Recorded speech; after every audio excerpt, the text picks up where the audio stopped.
bandako ya Gabriel Mokia au cour suprême de la cour de cassation et une cinquième maboko na yo na moya lelo situation na niveau ni situation est catastrophique.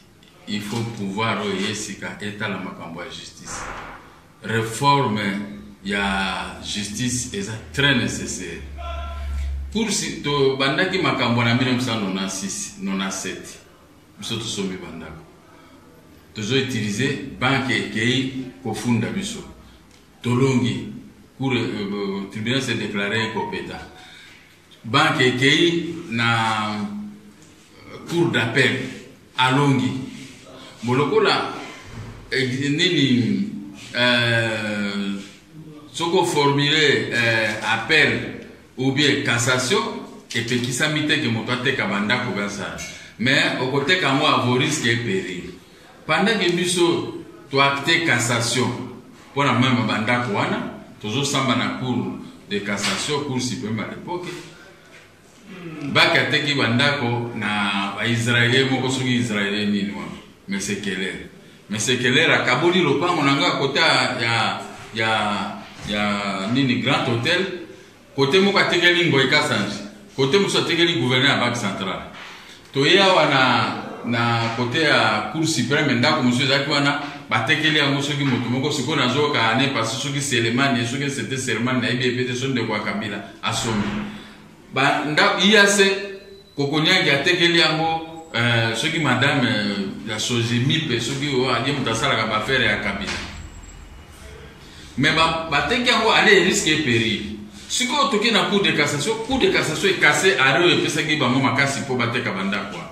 Est-ce qu'il y a encore à discuter devant l'opinion nationale et internationale? Le col a cassé et cassé biloko tout. Ngwe ba soda o zona ba généraux oh bato à côté à cour suprême ba comme o général moko ya IPI na colonel ya IPI bango batiki musala général nani ba komi na bango ndesiko ko sala nini intimidation et pas na ngai ba botoli biloko oyo cour cassé ba ke na interprétation bango e kasanji na ba Sogemipe interprétation et cassé kaka même arrêt à cour d'appel et votre biso bandako et zongisi biso dans jugement où il se déclaré incompétent si quand on a juge président ya zalakate azaki pe azaki son école primaire son école ina juge à tribunal à grande instance à Kinshasa Gombe or que ya zakande moto ya mabe moto ya bango kasa da lingimbo ba suspendre deux fois na président à cour suprême mais azozongi sana pona ba relation na or que moto mabe ya gozo bandako pa extérieur na bandako nanga na somba ya zaki jugité azaki na classe soki na humanité aya koteka so bandako pa bango ekasanji 21 ans ni le ni le fait il faut batika biso to kotable on a sengi na gouvernement na pouvoir ya sika mais tala ba juge ya kolongola songa mbele oyo ya juge ya président ya tribunal grand il faut ko bengana ye a ça l'extérieur na biloko bato ya mo escroquerie ya ba juge ko sila te parquet général examiner dossier et classer dossier ça suite banda ko na vente salama ki normal mais si on ndeni ngana zo kota position anda ko ngate na kenda wana kuti ba shemisha nazo ngawa donc na ko ngamoto naza na arrêt à cour de cassation comment bato bazana arrêté ba sombi ndako par extérieur bango de bako masu na force pour bazaki ba mikonzi na mboko je crois que pouvoir changer de Floride il faut que ba mikonzi asika ba benga bato wana nyoso na kaka banda kolanga na lingi ba institution ya makasi que ba homme fort kwa bango ekasanji ba komi na force devant biloko nanga ils ont mal acheté qui construit qui achète un bien d'autrui achète pour autrui yango na kamana yiko yipsa biloko justice pe baby il faut réforme ya magistrature pour benga na ba juge nyonso to sala liste munene to kopesa na gouvernement boya pour ba kwa kolongola ba juge nyonso wana commencer par songambele. Merci. Merci beaucoup. Voilà. Ce que nous sommes en train de regretter est que les gens que Félix a demandé qu'ils puissent regagner le pays commencent à refuser le retour dans leur pays. Un réfugié, c'est celui qui est nourri par les pays d'accueil. Il n'a pas de travail. Mais quand un réfugié, un professeur, un réfugié, un grand homme, il n'est plus refusé. Il n'est plus réfugié dans ces pays. Depuis des années, depuis l'arrivée de l'AFDER dans notre pays, notre pays a été recolonisé par le Rwanda, Burundi, Ouganda, Tanzanie. Nous avons tout perdu dans notre pays. On est devenus des gens sans importance. Nous avons perdu nos biens, notre argent, notre dignité, des morts partout, 12 millions de Congolaises et Congolais. Les gens ont érigé comme... les gens se comportent comme dans un pays coquille. Oui, je suis d'accord. Mais chaque chose a son temps.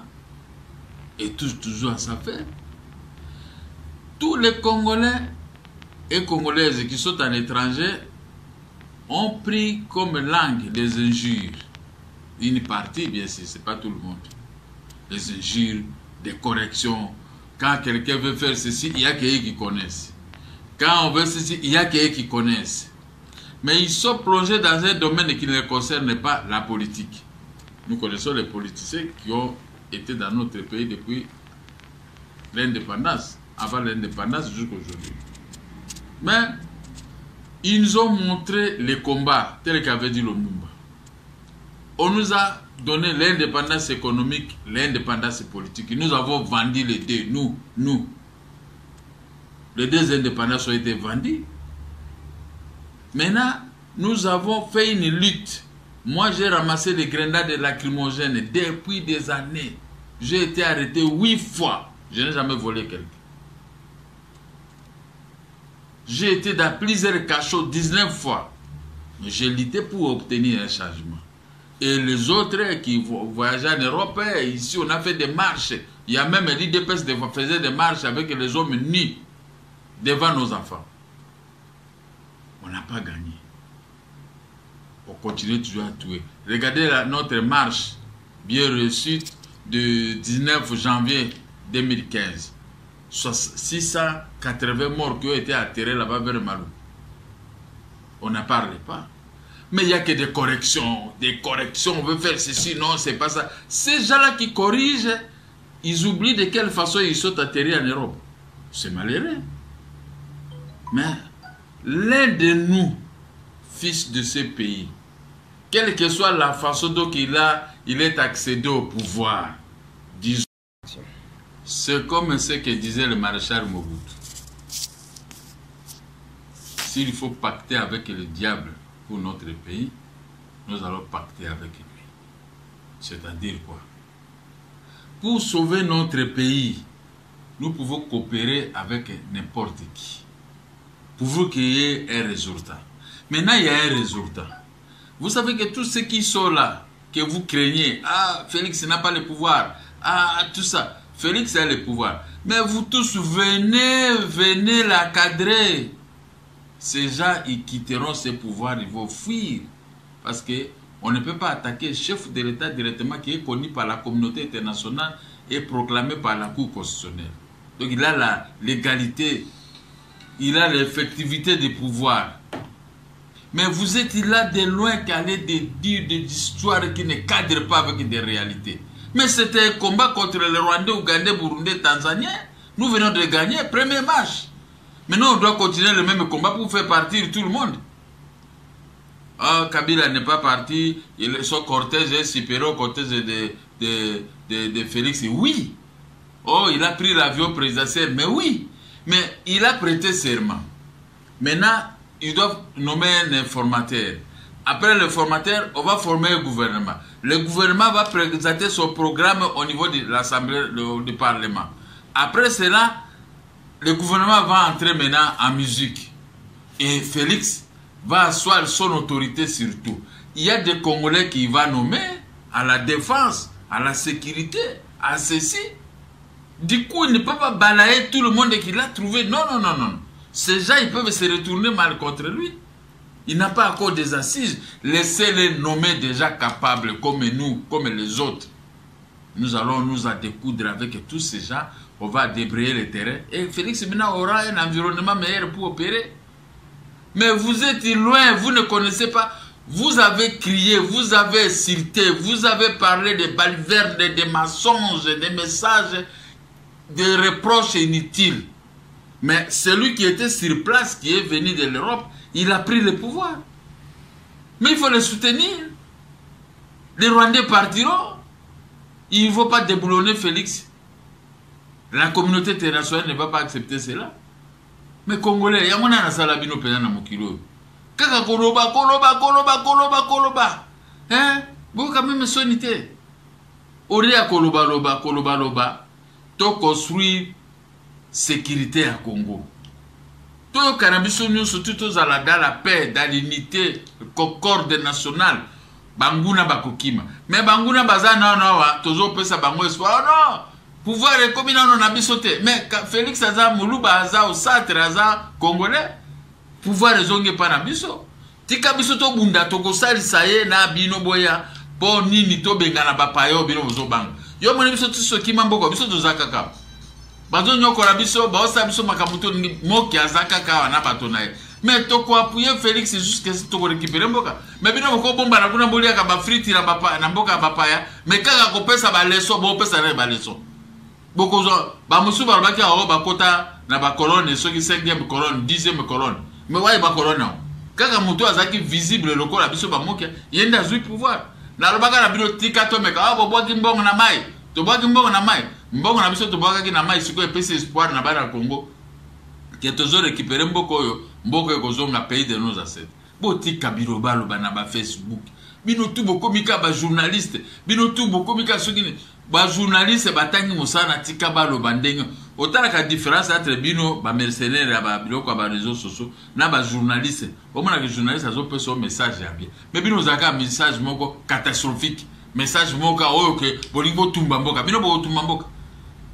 Yoko bomba na naona poto malade ko zoku no kufi okozo bozonga ka bibembeti biso kutu bato aba to mi sacrifice to kufa te likambote hein boko tika nano biso tranquillité ndenge tozo bunda boy premier match to gagner deuxième to bano fait partie ba étranger boko ko appuyer même pas yango Félix lelo ya zama na ndangula Kabila ce Kabila PC pouvoir c'est qu'a PC pouvoir une fois pour toutes to consolider des pouvoir wana biso na bino.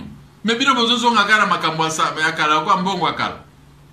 Bolongwa na ritimi ya biro balo banakata ba réseaux sociaux. Boluka misala musubo sala botika na ki journalisme ya lokuta ya pamba boyebi ata ya mote. Hein? Ngabe yana zo corriger bino nyo surtout. Est-ce que bino bobundi bitumba biso to bundi bitumba?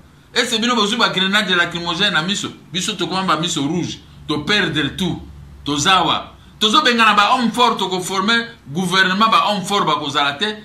Homme fort que ça des gouvernements na président de la République bande konangai botika bobanda ki interprétation ba constitution monite bozo comprendre un peu constitution moté hein so ki biso toujours les kate bozo les kate mais mosala to bande ko sala yango et aboutir na victoire à l'aide de nous botika biso tranquille bino boko boponi ko vendre pas la bapa ya bo vendre kuna so bolingi bitumba politique boya baninga bino bakomi ba député bakoma ba sénateur boya wa bitumba politique mais au vendre aujourd'hui à frite bazo futa ombong ba 2000 1500 euros o pesa ka score leçon na bato balala kanzala bazana salaire ba ya ba $80 botika biso to bunda po salaire ba 400 ba $1000 onga na proposaki lobi peut-être Félix akoma na ba 300 ba 400 pour abongisa mboka botika ko kanga biso matoyi na ba message ya lokuta un professeur ne peut pas venir injurier un chef de l'État. L'immoralité. L'immoralité. Vous travaillez là-bas, est-ce que vous êtes des réfugiés? À quoi vous êtes des réfugiés? Makamba réfugiés ici, bozo ngawa, biso tozaliawa. Bozo ki mamboka na bino, po bomone zala mabulu. Biso toko bano bongisa mboko mabulu ici la kurezonga. Bino ka kuna ka ko corriger, bozo corriger banani. C'est-à-dire que bino nde boza mayele koleka biso. So bozaki mayele ndenge bozo pouvoir. Lokwa bino bozo pouvoir te la mayele na bino. Biso bato to tikali a toujours pouvoir ce qui toleki na maele et puis bofanda ni botika biso tranquille. Merci.